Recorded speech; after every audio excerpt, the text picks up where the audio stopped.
ये बात बड़े ध्यान से समझने की है और यथासाध्य अपने जीवन में अपनाने की भी।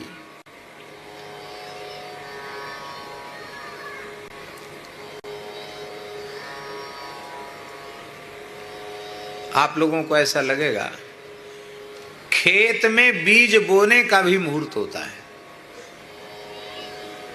किस मुहूर्त में हल चलावें उसका भी मुहूर्त होता है, फसल किस नक्षत्र में काटें उसका भी मुहूर्त होता है, यात्रा का मुहूर्त तो होता ही है। आपको सुनकर आश्चर्य होगा, हमारी वैदिक सनातन हिंदू धर्म की अत्यंत वैज्ञानिक सूक्ष्माति सूक्ष्म पद्धति में गर्भाधान का भी मुहूर्त होता है। बिना मुहूर्त के लोग पैदा हो रहे हैं तो देख लो कैसे उठपटांग पैदा हो रहे हैं। हाँ,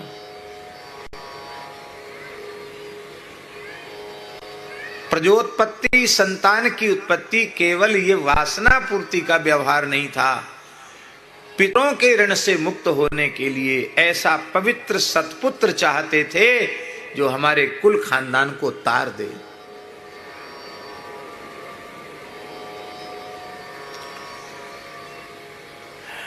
एक राजा था, बड़ा धर्मनिष्ठ था, उनके जो पुरोहित जी थे बड़े विद्वान थे, बहुत प्रकांड विद्वान थे, सभी शास्त्रों के, ज्योतिष के विशेष विद्वान थे। तो राजा को उन पर बड़ा भरोसा था, उनसे बिना पूछे कोई काम नहीं करता। तो पंडित जी ने उत्तम गर्भाधान का मुहूर्त बताया, उसी मुहूर्त में रानी गर्भिणी हुई और बालक को जन्म दे दिया। अब बालक 5 वर्ष का हो गया, दूसरा बालक रानी को पैदा ही नहीं हुआ। राजा ने रानी का सकाम भाव से स्पर्श ही नहीं किया, क्योंकि संतान उत्पत्ति के अतिरिक्त किसी भाव को लेकर के स्त्री का स्पर्श धर्म शास्त्र में निषिद्ध है। और रानी कहती कि महाराज, एक से क्या काम चलेगा, कम से कम 1-2 तो और होने चाहिए। अब आपका पुत्र 5 वर्ष का हो गया है। तो राजा ने एक दिन कहा कि तुम बार बार आग्रह करती हो संतान के लिए, हमारे पंडित जी मुहूर्त बतावें तब ना हम करें संतान उत्पत्ति। तो रानी चिढ़ गई, बोले पंडित जी के तो बिना मुहूर्त की झरा झपटुआ, लेंदा पेंदा, झरा झपटुआ तमाम पैदा हो रहे हैं, लाइन लग रही है पंडित जी की। वे मुहूर्त नहीं देखते, इतने बड़े ज्योतिष के पंडित हैं। अरे मुहूर्त खाली हमारे लिए तुम्हारे लिए है, पंडित जी के लिए मुहूर्त नहीं है क्या? राजा के दिमाग में बात तो सही है, पंडित जी के तो लाइन लग रही है, साल में एक तैयार, हमारे 5 साल में एक कई। तो उन्होंने कहा कोई बात नहीं, आप नाराज मत हो, अभी पुरोहित जी को अभी बुलाते हैं। पुरोहित जी को बुलाया, आदर किया, सम्मान किया। बोले महाराज अपराध क्षमा करना, आप हमारे कुल गुरु कुल पुरोहित हैं, पर पुरोहित से अपने मन की बात छिपा के नहीं रखना चाहिए। रानी जी कह रही हैं कि हमको संतान चाहिए। हमने कहा पंडित जी मुहूर्त बतावें। तो हमने कहा अभी मुहूर्त बतावेंगे तब हम तुम्हारी इच्छा की पूर्ति करेंगे। तो मुहूर्त नहीं आया। बोले नहीं, अभी तुम्हारे द्वितीय पुत्र का जन्म हो इस प्रकार का सुंदर मुहूर्त अभी नहीं आया, सर्वांग सुंदर मुहूर्त, सब प्रकार से सुंदर मुहूर्त नहीं आया। तो पंडित राजा ने कहा महाराज, महारानी जी कह रही हैं कि आप तो बिना मुहूर्त देखे लाइन लगा रखी है आपने, तो आपके लिए मुहूर्त नहीं है क्या? तो पंडित जी ने कहा आप बिल्कुल ठीक कह रहे हैं, इनका कहने से हमको दुख नहीं है, हम ब्राह्मण हैं, आप जो कुछ देते हैं उससे हमारी वृत्ति चलती है, विद्यालय हमारा चलता, सब काम बढ़िया से चल रहा है। हमारे सामान्य बालक भी उत्पन्न हो जाए तो क्या करेगा, ब्राह्मण बालक है, पूजा पत्री करेगा, अपना काम चलाएगा। पर तुम राजा हो, इस पूरे प्रदेश से क्षेत्र के राजा हो, तुम्हारे यहाँ कोई ऐसा तैसा आ जाएगा तो वो तो प्रजा के सहित सबका नाश ही करेगा। इसलिए तुम्हारे लिए बहुत योग्य संतान की आवश्यकता है। अभी मुहूर्त वाली संतान और बिना मुहूर्त वाली संतान में अंतर तुम्हें बताते हैं। ठीक, तो पंडित जी ने कहा कि मंत्री से कहा कि राजकुमार को बुलाया जाए। तो 5 वर्ष का बालक, अभी यहां 5 वर्ष का बालक कोई बैठा है? ये 5 साल का है। क्या कह रहा? चलो 6.5 साल के हैं, वो तो 5 ही साल का। भैया खड़े हो जाना, थोड़ा खड़े हो जाना। अब ये 6.5 साल के हैं, इनसे 1 साल कम थी। बैठ जाओ, बैठ जाओ। इससे 1 साल, इस बच्चे से 1 साल कमती बालक राजकुमार वह आया, बहुत ढंग से तरीके से चलता हुआ आया, कोई चंचलता नहीं। और आकर उसने बड़ी श्रद्धा से पुरोहित जी को साष्टांग प्रणाम किया। फिर दाहिने हाथ से दाहिने चरण का स्पर्श, बाएं हाथ से बाएं चरण का स्पर्श। इसके बाद अपनी जन्मदात्री माता को साष्टांग प्रणाम किया। फिर उनका भी इसी पद्धति से चरण स्पर्श किया। फिर अपने पिता के चरणों में साष्टांग प्रणाम किया, उनका भी चरण स्पर्श इसी पद्धति से किया और सिर झुकाकर खड़ा हो गया।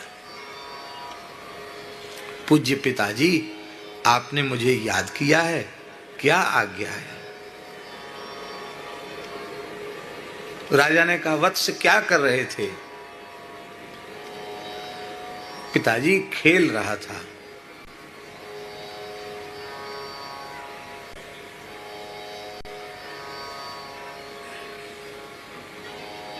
क्या खेल रहे थे?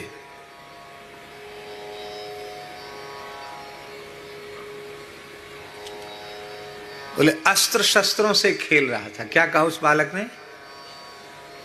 जो अस्त्र शस्त्र रखे उनसे मैं खेल रहा था, इनको कैसे चलाया जाता, कैसे क्या, उस वो ही कर रहा था। तब तक मंत्री जी की सूचना पहुंची, आप बुला रहे हैं, आप आज्ञा करें। जाओ बेटा खेलो, जाओ वत्स खेलो। फिर प्रणाम करके राजकुमार चला गया। अब पंडित जी ने कहा कि हम अपने बाल कन्या बुलावें। तो पंडित जी ने कहा, मंत्री जी जाओ हमारे घर में चले जाओ, हमारे आधा दर्जन बालक हैं। आधा दर्जन समझते हो ना? 6 बालक हैं, उनको सबको बुलाओ।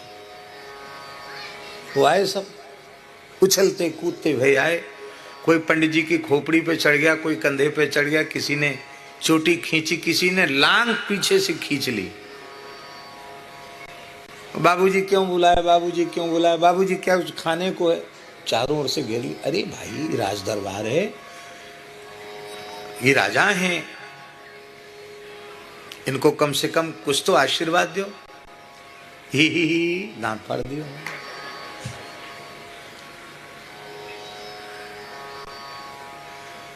राजा भी हंसने लगे।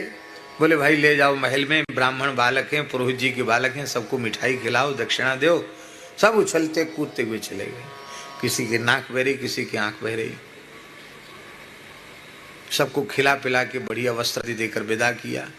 पंडित जी बोले कि बिना मुहूर्त के बालक चाहिए तो फिर पंचांग हम उठा के रख देते हैं, ऐसे ही बालक तुम्हारे यहाँ पैदा होंगे। आपको सुनकर आश्चर्य होगा, गर्भाधान का ही मुहूर्त नहीं होता है, गर्भाधान के मंत्र होते हैं।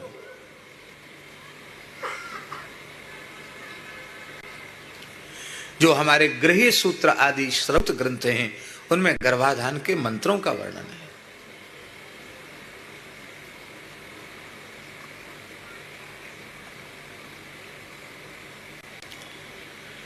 चोरी का मुहूर्त होता है राम जी, चोरी का मुहूर्त, चोरी जैसा काम करने का भी मुहूर्त होता है। वाल्मीकि रामायण में वर्णन है कि जब भगवान श्री राम घायल गृधराज जटायु के निकट पहुंचे और राम जी विलाप करने लगे, जटायु जी ने सारी सूचना दी। दक्षिण दिश ले गयो गुसाई, बिलपत अति कुर्री की नाई। तब राम जी ने बहुत दुख व्यक्त किया और कहा कि नाथ दशानन यही गति कीन्ही, रावण ने ही मेरी दुर्दशा की है। लेकिन आप दुखी मत होइए। ये जटायु कह रहे हैं वाल्मीकि रामायण में, रावण ने बिंद नाम के निषिद्ध मुहूर्त में जानकी का हरण किया है। इस मुहूर्त में जो चोरी करता है चोर, वो अपने कुल खानदान सहित नष्ट हो जाता है। हमारे देश के पक्षियों में गृध्रों को भी मुहूर्त का ज्ञान होता था। आज बालकों को हिंदी महीना सुना दो तो नहीं सुना पाएंगे कि चैत्र वैशाख ज्येष्ठ आषाढ़ श्रावण भादो कुवार कार्तिक अगहन पूस माघ फाल्गुन नहीं सुना सकते। 12 राशियां पूछो नहीं सुना सकते, 27 नक्षत्र पूछो नहीं सुना सकते, शुक्ल पक्ष कृष्ण पक्ष का अंतर पूछो नहीं बता सकते, संवत पूछो कौन सा संवत चला है नहीं बता सकते। सन बता देंगे, संवत नहीं बता सकते। आज कौन सी तिथि है, बड़ों से नहीं पूछ रहे, बच्चों से पूछ रहे हैं, बताओ।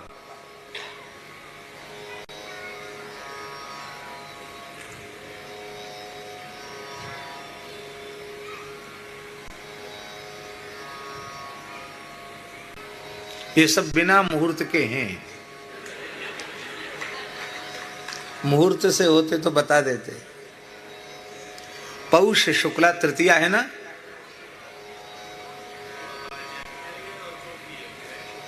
है? हाँ, लेकिन तृतीया ही मानी जाएगी। उसका कारण कि उदय काल में तृतीया होने से संकल्प आदि में तृतीया ही पढ़ी जाएगी। ये सब सिखाना चाहिए, स्वाभाविक सामान्य हमारे धर्म की जानकारियां। हम कभी हस्ताक्षर करें या कोई पत्र आदि लिखें, पत्र तो लिखते ही नहीं, लेकिन कभी कोई लेख लिखें, हम कभी तारीख नहीं लिखते हैं। हम लिख सकते हैं तारीख, अंग्रेजी के अंक भी लिख सकते हैं, लेकिन हम नहीं लिखते हैं। हम हमेशा लिखेंगे पौष शुक्ल अमुक तिथि संवत इतना अमुक वार, ये लिखते हैं। अब इतना अभ्यास हो गया है कि हम तारीख और महीना हमको पूछना पड़ेगा दूसरे से कि कौन सा महीना चल रहा है, कौन सी तारीख हमको पूछनी पड़ेगी, पर तिथि और संवत हमको पूछना नहीं पड़ता है। इसलिए भैया अंग्रेजी पढ़ाई पढ़ो, लेकिन भारतीयता बिल्कुल छोड़ो मत। ये सब सीखने की चीजें हैं, समझने की चीजें हैं। श्री वृंदावन बिहारी लाल की जय। तो हमारे यहाँ सब कार्य मुहूर्त सो होए।